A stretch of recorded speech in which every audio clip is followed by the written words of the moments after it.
The human's hand was already moving when the Karishi Queen hissed her warning. Protocol dictated 10 meters of distance. The translation device clipped to Captain Sarah Chen's collar rendered the alien monarch's words with crystalline clarity, "Don't touch me."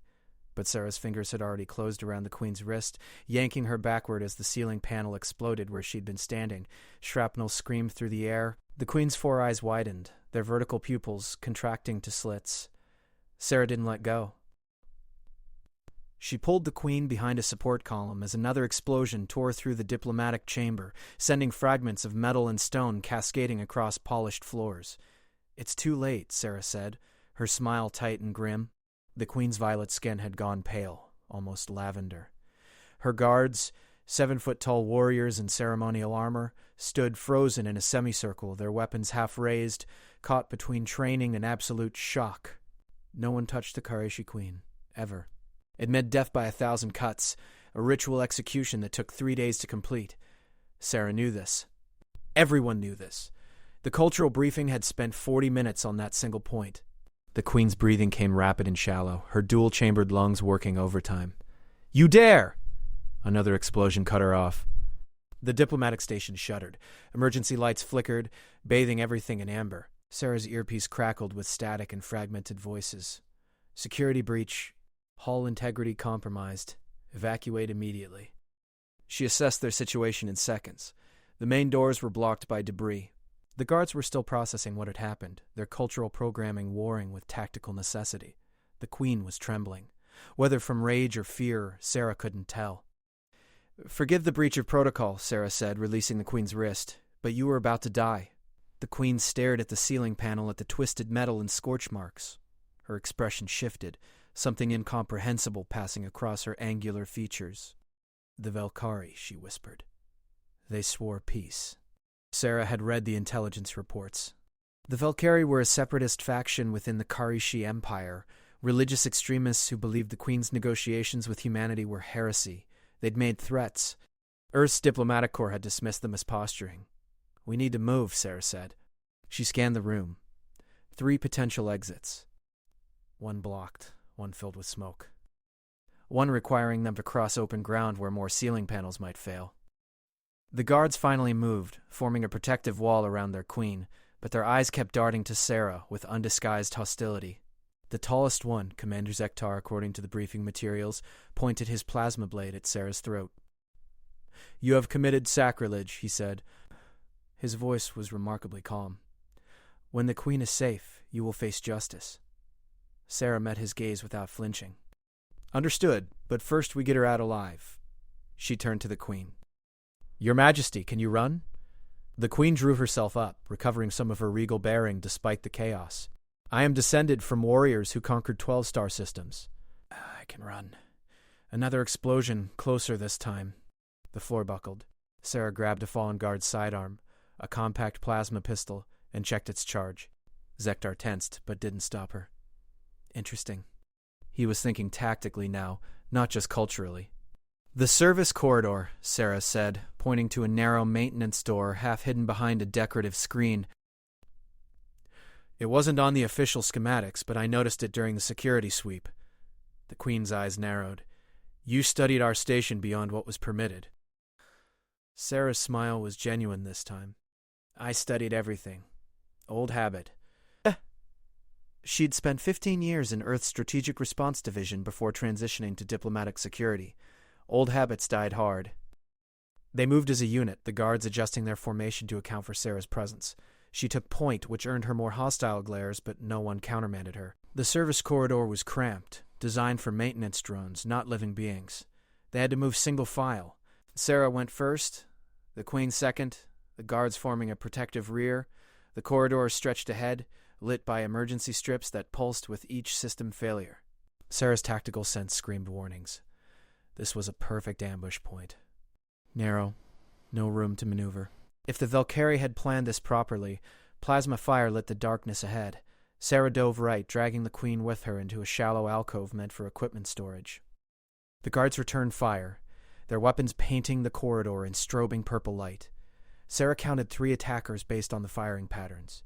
Professional. Coordinated. Not just zealots with stolen weapons. "They're between us and the escape pods," Zektar shouted over the weapons fire. Sarah's mind raced through options. They couldn't go back. The explosions had likely compromised the main chamber by now. Forward meant fighting through trained killers in a choke point. "The ventilation shaft," the Queen said quietly. Sarah looked at her in surprise. The Queen pointed to a grate above them, barely visible in the flickering light. "It leads to the central hub. From there we can reach the auxiliary hangar." Sarah had missed it in her planning. Can you fit? The Qurayshi were taller than humans, their frames more elongated. The Queen's expression was unreadable. "I will fit." Sarah fired 3 quick shots down the corridor, forcing the attackers to take cover, then holstered the pistol and jumped. Her fingers caught the grate's edge. She pulled herself up with practiced ease, military training taking over. The grate came free with a screech of protesting metal. "Commander," Sarah called down. "Send her up." Zektar looked like he'd swallowed something poisonous, but he nodded. 2 guards formed a platform with their hands, boosting the Queen upward. Sarah caught her arms, another forbidden touch, and hauled her into the shaft. The Queen's skin was cool, almost cold, her muscles wire-taut beneath Sarah's grip. Their faces were inches apart. "Why?" the Queen whispered. "Why risk everything?" Sarah didn't hesitate. Because it was right. The guards came up next, moving with surprising agility despite their size and armor. Plasma fire continued to tear through the corridor below. They'd bought themselves minutes at most.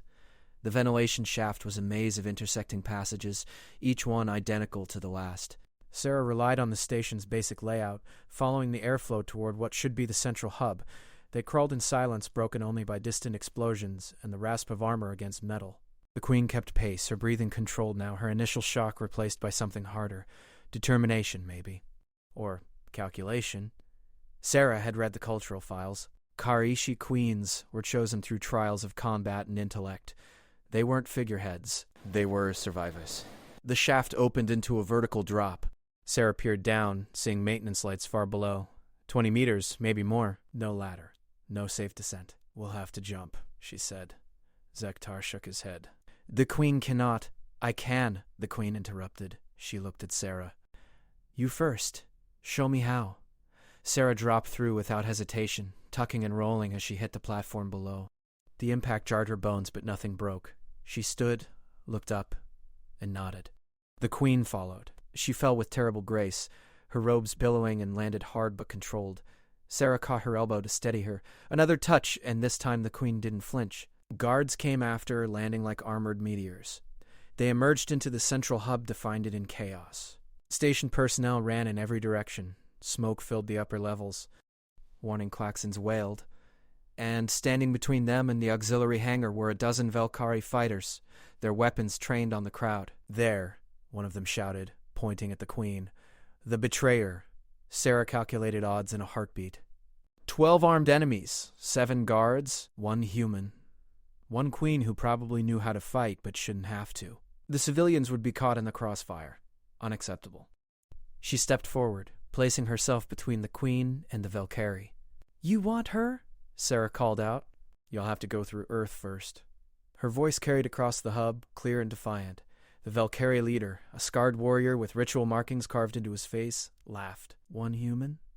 You think—" Sarah threw the plasma pistol at his face. He ducked reflexively. In that half-second of distraction, she dove for the emergency fire suppression panel on the wall and slammed her fist into it. Foam erupted from ceiling nozzles, thick and white, filling the hub with blinding cover. "Run!" she shouted. The guards moved instantly, forming a wedge around the Queen. Sarah ran with them, plasma bolts searing the air where she'd been standing. The foam was designed to smother electrical fires, dense enough to obscure vision, but thin enough to push through. They burst out of it into a side corridor, the auxiliary hangar access just ahead. Behind them, the Valkyrie leader's voice rose in fury. "Seal the hangar! Don't let them—" His words ended in an explosion that shook the entire station. Sarah glanced back and saw fire blooming where the central hub had been. The Valkyrie had brought enough explosives to level the station. This wasn't just an assassination. It was a statement. They reached the hangar to find it in lockdown, blast doors halfway closed. "Override it!" Zektar shouted to his guards. 2 of them rushed to the control panel, their fingers flying over alien interfaces. Sarah watched the corridor behind them, counting seconds. The Valkyrie would recover fast. The queen stood beside her, breathing hard but composed. "Your people will call you a hero," she said quietly. Sarah shook her head. "My people will court-martial me for breaching protocol." "Then why?" Sarah looked at her. Really looked at her. This being who represented hope for peaceful first contact, who'd negotiated for 3 years to build trust between species, who'd risked her own political capital to meet with humans despite conservative opposition, because some things matter more than protocol, Sarah said. Like keeping good people alive. The queen's expression shifted, something almost like warmth entering her alien features. The Koreshi have a saying. "A debt written in blood lasts 10 generations. You have written such a debt today." The blast doors groaned upward. The hangar beyond held a dozen small craft, diplomatic shuttles, and personal vessels. Zektar pointed to the largest. The royal yacht. It has shielding and weapons. They ran for it, boots echoing on the hangar deck. Sarah could hear shouting behind them getting closer. The Valkyrie had broken through. The yacht's boarding ramp descended with agonizing slowness. Sarah turned, fired her remaining shots at the hangar entrance, forcing the pursuers to take cover. Then the pistol clicked empty. She threw it aside and ran up the ramp behind the queen. The yacht's interior was luxurious beyond anything Sarah had seen, all flowing curves and bioluminescent panels, but she didn't have time to appreciate it. "Get us out of here!" she shouted. The pilot was already working, the ship's engines humming to life. Through the viewport, Sarah watched the hangar doors begin to close again. The Valkyrie were trying to trap them. "We won't make it," the pilot said, his voice tight. The queen pushed past him, taking the co-pilot's seat. Her hands moved across the controls with practiced confidence. Full power. Now. The yacht shot forward like a bullet. Sarah was thrown backward into a wall, the acceleration crushing. Through the viewport, she saw the blast doors rushing toward them, the gap narrowing. The queen's hands never wavered. They shot through with centimeters to spare, metal scraping against shields in a shower of sparks. Then they were out, flying through the debris field that surrounded the dying station. More explosions bloomed behind them as the Valkyrie's charges continued to detonate. Sarah watched the diplomatic station, humanity's first permanent embassy in Karishi space, tear itself apart. 3 years of careful negotiation, reduced to wreckage in minutes. "I'm sorry," she said quietly. The queen turned to look at her, 4 eyes reflecting the light of the dying station. "You saved my life. That is worth more than buildings." She stood, crossing the small cabin to where Sarah stood. "You touched me 3 times. By our oldest laws, you should die for this." Sarah met her gaze steadily. "I know." The queen reached out slowly, deliberately, and placed her hand on Sarah's shoulder. The guards gasped. Even Zektar looked shocked. "Then I declare a new law," the queen said. "From this moment forward, Captain Sarah Chen is Talcash, honored friend of the crown. She may touch me whenever necessity demands. And anyone who harms her will answer to me personally." Silence filled the cabin. Then Zektar dropped to one knee. "As the queen commands." The other guards followed. Sarah felt the weight of their stares, of customs and protocols being rewritten in real time. "Thank you, Your Majesty," she managed. The queen's smile was small but genuine. "Thank you, friend, for seeing what mattered more than rules." She returned to the co-pilot seat. "Now, let us find who else was involved in this betrayal, and show them what happens when they threaten peace between our peoples." Sarah looked out at the stars beyond the viewport, at the vast darkness filled with possibilities and dangers. She'd broken protocol, touched a queen, started an interstellar incident, and she'd do it all again without hesitation. Because some things, like trust, like honor, like keeping good people alive, those things transcended culture and custom. They were universal. Human. The yacht accelerated toward the nearest Karashi fleet position, bearing a queen who lived, a human who defied death, and the fragile hope that peace might still survive. Commander Zektar approached her, his expression thoughtful. "You knew the cultural penalty for touching the queen. Yet you acted anyway." Sarah nodded. The penalty for letting her die seemed worse. He studied her for a long moment. "You think differently than we do. Your people, you calculate acceptable losses in strange ways. We calculate that some people are worth any cost," Sarah said. Zektar's mandibles clicked together. A Karishi gesture she'd learned meant approval or respect. "Perhaps that is why the queen trusted you from the beginning. She saw this quality in you." The queen called back from the cockpit, Captain Chen, when we reach the fleet, you will need to make a report to your superiors. What will you tell them? Sarah considered. The truth would be complicated. Earth's diplomatic corps would be furious. The military would want full tactical debriefings. Politicians would calculate the implications for human-Karishi relations. But the answer was simple. I'll tell them exactly what happened. That when faced with a choice between protocol and doing what was right, I chose right, and I'd do it again. The Queen's laugh was musical, carrying warmth Sarah hadn't expected. Good, then we will face the consequences together, as friends should. The stars streamed past, and Sarah Chen smiled. She'd come to this posting expecting ceremonial guard duty, endless protocol briefings, and careful diplomatic dancing. Instead, she'd found something more valuable: understanding. Trust built not through careful negotiation, but through split-second decisions and shared danger. The foundation for real peace, written not in treaties but in actions. The yacht's communications array crackled to life. A Karishi fleet commander's voice filled the cabin, demanding identification and status. The Queen responded with calm authority, explaining the attack, the casualties, the betrayal, and then she said something that made every guard in the cabin stiffen with shock. This human, Captain Sarah Chen, is declared Talkesh by royal decree. She stands under my personal protection. Any who question this will answer to me. The fleet commander's response came after a stunned pause. As you command, Your Majesty, we await your arrival. The connection ended. The Queen turned to face Sarah fully. You understand what this means? You are bound to the Karishi now, as we are bound to you. When I am challenged, you may be challenged. When I face danger, you face it with me. This is not an honor without cost. Sarah thought of Earth, of her career, of the simple life she'd left behind when she accepted this posting. I understand, she said, and I accept, because she'd seen something in this alien queen that transcended species and custom. Courage, integrity, the willingness to risk everything for what she believed was right. Those were qualities Sarah recognized, valued, would defend with her life. The yacht continued its journey toward the fleet, carrying a queen who'd survived an assassination attempt and a human who'd rewritten the rules of first contact. Behind them, the diplomatic station continued to break apart, its destruction a beacon that would be visible for light years. The Velkari's message to the galaxy: peace has a price, and we will make you pay it. But they'd failed in one critical way. They'd shown the galaxy that peace also had defenders. People willing to throw away protocol, risk death, defy ancient laws to protect it, human and Koreshi alike. And that message, Sarah thought, might prove more powerful than any bomb.